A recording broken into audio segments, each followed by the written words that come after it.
Prepare the assembly kit and the necessary tools. We recommend using jacks. We recommend working with 2 people. The car should be clean and dry. Place the rear splitter against the rear bumper and check the fit carefully. Place the rear splitter symmetrically and mark the location of the rear splitter on the bumper.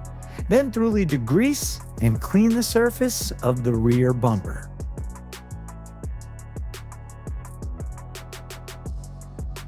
Remove the protective film from the rear splitter.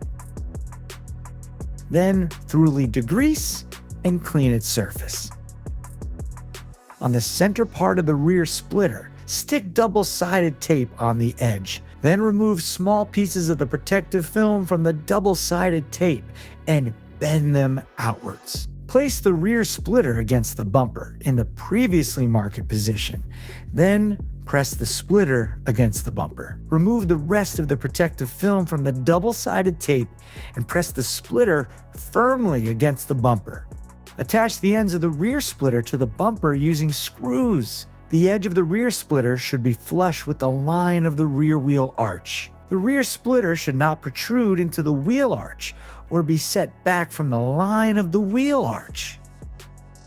Mark 3 points on the rear splitter at an equal distance from each other. Then make holes through the rear splitter and bumper in the marked places.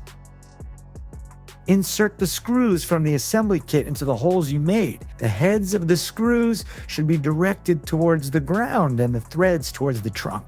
Then put the washers and nuts on the threads. Screw everything together tightly. Remove the remaining pieces of protective film from the rear splitter.